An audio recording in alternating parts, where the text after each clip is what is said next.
তাঁরা যাবেন ইংরেজ সরকারের নিষেধাজ্ঞা অমান্য করে শ্যামপুর থানার শিবগঞ্জ ভাগীরথীর ধারে নুন তৈরি করতে। গ্রামেরই বাসিন্দা বিমল পাল নামে এক তরুণ সেদিন ছিলেন সত্যাগ্রহীদের সঙ্গে। আজ এমন একটি পরিবারের সঙ্গে আপনাদের পরিচয় করাবো, যেই পরিবারের সদস্যরা যুক্ত ছিলেন সত্যাগ্রহ আন্দোলনে, আবার কেউ ছিলেন সহিংস আন্দোলনে।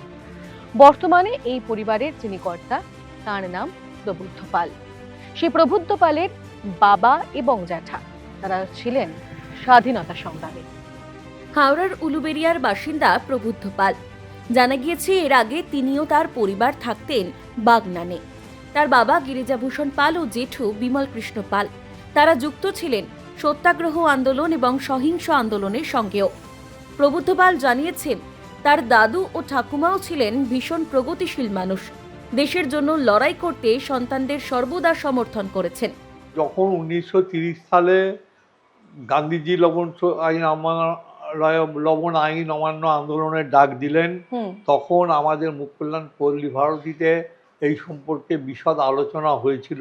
সেই আলোচনা হওয়ার পরিপ্রেক্ষিতে বিমল কৃষ্ণ পাল কাউকে না জানিয়েই এক ভোরে যখন ওনার এতে যখন কাকপক্ষীয় টের পায়নি, এই সময় আমরা বেরিয়ে গেছিলাম, আমি, অনিল আর একজন লালমোহন মুখোপাধ্যায় পাশের গ্রামের। এরা তিনজন বেরিয়ে গেছেন।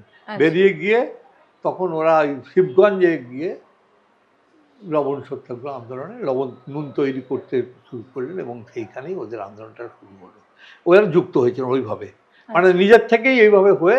এবং তখন ওনাদের নেতৃত্ব দিয়েছিলেন হাওড়া জেলা কংগ্রেসের তখনকার নেতা বিজয় কৃষ্ণ ভট্টাচার্য, যিনি পরবর্তীকালে হাওড়া গার্লস কলেজের অধ্যক্ষ হয়েছিলেন।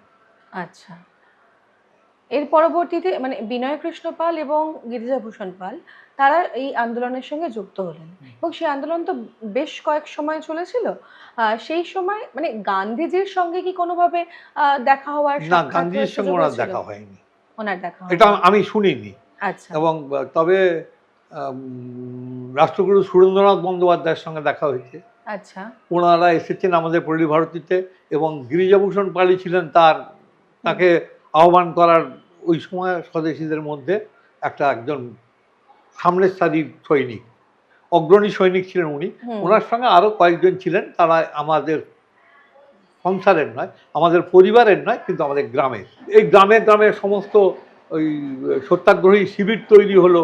সেই শিবির তৈরি হয়ে গ্রামের মানুষকে উদ্বুদ্ধ করে ব্রিটিশ বিরোধী সমস্ত আন্দোলনটাকে, এটা হলো। এই হওয়ার সময় দুটো একটা মতামত এসেছিল। সেই মতামত হলো, একটা হলো সহিংস মতামত, একটা হচ্ছে অহিংস মতামত। সহিংস মতামতের নেতৃত্বে ছিলেন গিরিজাভূষণ পাল। আচ্ছা, ওনার একটা ছিল, ওনার মধ্যে একটা এমন একটা, এবং বিমল কৃষ্ণ পালের আগে বিমল কৃষ্ণ পাল বেরোলেও গিরিজাভূষণ পাল কিন্তু নেতৃত্বে এসেছেন, কারণ গিরিজাভূষণ পাল আরও অ্যাডভান্স অগ্রণী ছিলেন। গিরিজাভূষণ পালকে যখন শ্রীকৃষ্ণপুর কুলগাছিয়া শ্রীকৃষ্ণপুর সত্যাগ্রহী শিবিরের অধিনায়ক করা হয়েছিল, তখন গিরিজাভূষণ পাল ডাক দিয়েছিলেন যে শুধু অহিংস আন্দোলনে আমাদের ভারত মাতার মুক্তি সম্ভব নয়, আমাদের এই শৃঙ্খল মোচন করতে গেলে আমাদের সহিংস আন্দোলন করতে হবে। আন্দোলন করতে গিয়ে গ্রেপ্তার হতে হয়েছিল গিরিজাভূষণ পাল ও বিমল কৃষ্ণ পালকে। আমার দাদু সেখানে জেলখানা দেখা করতে যেতেন এবং ইন্সপায়ার করতেন যে তোমরা কোনো রকমভাবে এতটুকু ভেঙে পড়বে না। আর সংসারকে তো তখন দাদুই চালাতেন, এরা তখন ছাত্র, চাকরিও করতেন না, কিছুই না। তাদের যখন মৃত্যু হয় সেটা নিয়েও আপনি একটা ইনফরমেশন দিচ্ছিলেন যে জেলে গিয়েও ওনারা সেই আন্দোলন অত্যাচারিত হয়েছিলেন গিরিজাভূষণ বাবু। এদেরও করেছিল, কিন্তু গিরিজাভূষণের উপর অত্যাচারটা অকথ্য অত্যাচার হয়েছিল। আচ্ছা, এবং যার জন্য গিরিজাভূষণ বাবু জেল থেকে বেরিয়ে ওনার ওই যখন রিসিপ্রাসটা হওয়ার পরে এমনি শারীরিক অঙ্গে হয়, আনুষঙ্গিক সমস্ত দেখা দেয়, সেইটা থেকে উনি মারা যান 23 বছর বয়সে। উনি তো জেলে গিয়েও আন্দোলন করেছিলেন যে জেলে গিয়েও বিমল কৃষ্ণ পাল সবাই করে অনশন করেছেন, ওদের সঙ্গে অসহযোগ করেছেন, না আমরা করবো না, তোমাদের কথা করবো না, আমাদের যেরকম রাজনৈতিক বন্দী, আমাদের সেই রাজবন্দির স্বীকৃতি দিতে হবে। ব্রিটিশ গভর্নমেন্ট দেয়নি, তাহলে সেই জন্য অত্যাচারিত হয়েছে। প্রবুদ্ধ পাল আরও জানিয়েছেন, পরবর্তীকালে তিনি যুক্ত ছিলেন নকশাল আন্দোলনের সঙ্গে, জানিয়ে তার কোনো গ্লানি নেই, স্পষ্ট জানিয়েছেন তিনি। আমাদের বাড়ির মধ্যে আমার খুঁড়তো জাততো ভাই বোনদের মধ্যে এই যাকে দেখছেন এই প্রবুদ্ধ পাল 70-এর দশকে অনেক দিন জেল খেটেছেন আচ্ছা। নকশালবাড়ি আন্দোলনে, এবং আমার সঙ্গে সরাসরি যোগাযোগ ছিল সন্তোষ রানা, অসীম চ্যাটার্জিদের। সন্তোষ রানা, অসীম চ্যাটার্জির সঙ্গে সরাসরি যোগাযোগ ছিল। আচ্ছা। আর আমার মধ্যে কোনো গ্লানি নেই যে আমি ওই রাজনীতি করেছি। আমি মনে করি যে আমি সেই সময় আমি ঠিক করেছি। তখন আমি কলেজে পড়তে এই আন্দোলনের সঙ্গে যুক্ত ছিলাম। তারপরে ধরা পড়েছি, জেলে থেকেছি, জেল খাটতে হয়নি, জেলে থেকেছি বিচারাধীন বন্দী হিসেবে।